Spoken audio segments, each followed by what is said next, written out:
तनु इसी सोच में सो नहीं पाया और देखते ही देखते सुबह हो गई। सवेरे होते ही उसने नाश्ता किया और सबसे पहले तहखाने में पहुंच गया, लेकिन एक बार फिर वो हैरानी में पड़ गया।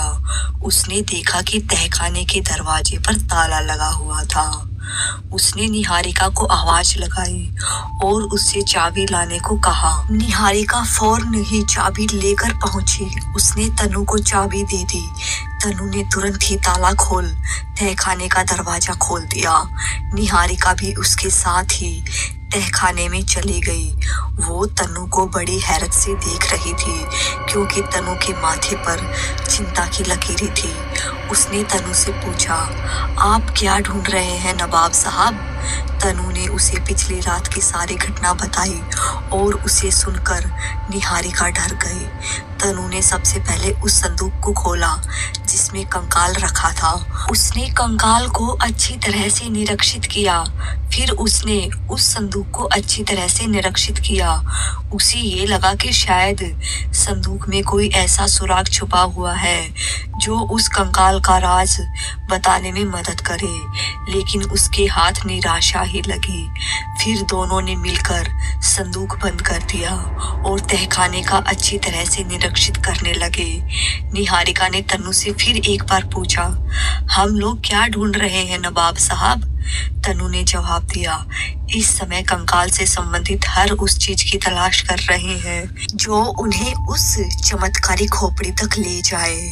तनु और निहारिका ने अच्छी तरह से तहखाने में हर चीज की तलाशी ली ताकि उन्हें कुछ अहम सुराग मिल जाए जो उन्हें उस चमत्कारी खोपड़ी तक पहुंचा दे। अंत में उन्हें तनु के अब्बू के दोस्त डॉक्टर जाकिर की तस्वीर मिली, जिसके पीछे उनका पता और फोन नंबर लिखा हुआ था। तनु ने अपने मन में सोचा कि ये एक अहम सुराग है जो उन्हें उस चमत्कारी खोपड़ी के बारे में अधिक से अधिक जानकारी दे सकता है। निहारिका और तनु ने तहखाने को अच्छी तरह से बंद कर दिया और ऊपर हॉल की तरफ आ गए, जहां शहनाज पहले से ही उनका इंतजार कर रही थी। उसने तनु और निहारिका से पूछा, तुम दोनों नीचे तहखाने में क्या कर रहे थे? इतनी बड़ी हवेली छोटी पड़ गई थी क्या जो कोना ढूंढने तहखाने में पहुंच गए थे? तनु और निहारिका मुस्कुराए। फिर तनु ने कहा, ऐसी कोई बात नहीं है। कल रात हुए एक हादसे के बाद हम लोग कुछ ढूंढने के लिए तहखाने में गए थे। कौन सा हादसा? शहनाज ने अचंभित स्वर में पूछा। तनु ने विस्तार पूर्वक सारी बातें बताई, जिसे सुन शहनाज खौफ के कारण थर थर कांप रही थी। लेकिन उसने सबसे अपने डर को छुपाते हुए पूछा, अच्छा तो कुछ मिला क्या नीचे तहखाने में? तनु ने उसे डॉक्टर जाकिर के बारे में बताया। उसने शहनाज को बताया कि उसे डॉक्टर जाकिर की तस्वीर मिली है, जिसके पीछे उनका लंदन का पता और फोन नंबर भी लिखा हुआ है। ठीक है, इस नंबर पर कॉल करके पता चल जाएगा कि उस अधगले कंकाल और खोपड़ी का राज क्या है। अब तुम्हारी अम्मी को दवाई देने का समय हो गया है। बाद में डॉक्टर जाकिर के बारे में पता कर लिया जाएगा। चलो जरा दवाई पिलाने में मदद करो, शहनाज ने तनु और निहारिका से कहा। फिर तीनों तनु की अम्मी के कमरे में दवाई पिलाने चले गए। तनु की अम्मी को दवा देने के बाद निहारिका बावर्ची खाने में नौकरों के ऊपर नजर रखने लगी। इधर तनु और शहनाज हॉल में चिमनी के पास बैठकर बातें कर रहे थे। शाम हो चली थी और बाहर सूरज की रोशनी फीकी पड़ने लगी थी। ठंड होने के कारण कोहरे ने भी हल्की चादर चढ़ा रखी थी। इतने में अचानक फोन की घंटी बजती है।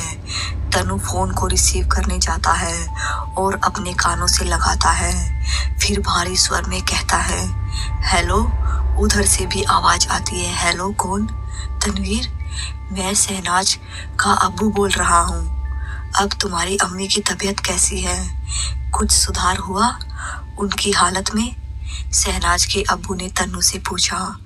तनु ने अपनी अम्मी का हाल उन्हें बताया और फिर शहनाज को अपनी तरफ आने का इशारा किया। थोड़ी देर शहनाज के अब्बू से बात करने के बाद उसने बोला, शहनाज भी यहीं खड़ी है अंकल जी, लीजिए उससे भी बात कर लीजिएगा। शहनाज ने भी रिसीवर तनु के हाथ से ले लिया और अपनी दाई तरफ कान से लगा लिया और बोली, हेलो अब्बू, आप कैसे हैं? उधर से आवाज आई, मैं तो ठीक हूँ बेटा, तुम बताओ कैसी हो?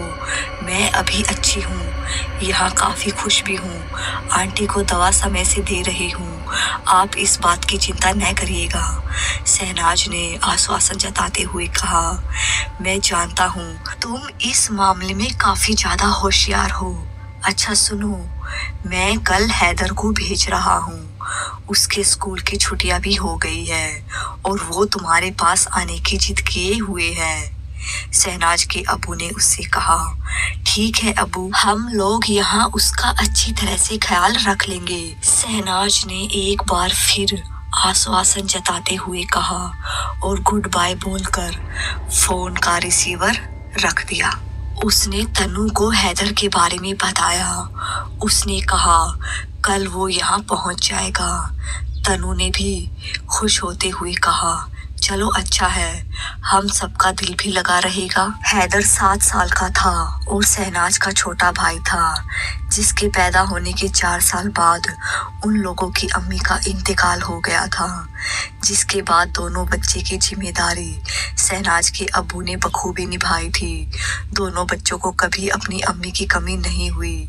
जहाँ शहनाज एक सुलझी हुई सुंदर लड़की थी, वहीं हैदर बहुत ही शरारती था। उसकी शरारतों के किस्से अक्सर उसके स्कूल में सुनने को मिल जाते थे। अब तक शायद ही कोई ऐसा दिन गुजरा हो कि हैदर की शरारतों की शिकायत उसके घर तक न पहुंची हो, लेकिन पढ़ाई के मामले में हैदर अपनी क्लास में सबसे आगे था। शायद यही वजह थी कि उसकी इन शरारतों के बावजूद उसे कभी निकाला नहीं गया स्कूल से।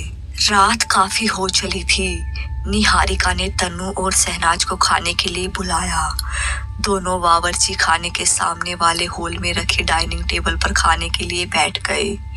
खाना खाने के बाद तनु ने शहनाज को रोज की तरह गुड नाइट कहा और अपने कमरे में सोने चला गया।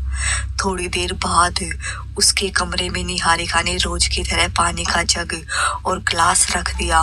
तनु ने निहारिका को आते और पानी रखकर जाते तक नहीं देखा, क्योंकि वह उस खोपड़ी और अधगले कंकाल के बारे में सोच रहा था। वो डॉक्टर जाकिर और उनके कंकाल से संबंध के बारे में सोच रहा था। वो सोच रहा था कि आखिर ऐसा क्या हुआ होगा जो डॉक्टर जाकिर अचानक ही लंदन निकल गए।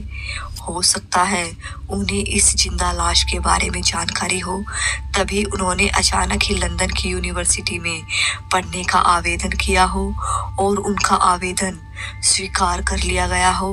तनु के सोचते सोचते ही काफी रात बीत गई कि तभी अचानक बड़ी जोरों की आवाज सुनाई पड़ी, धड़ाक, जैसे कहीं किसी ने दरवाजे पर जोर से एक लात मार दी हो और दरवाजा खुल गया हो।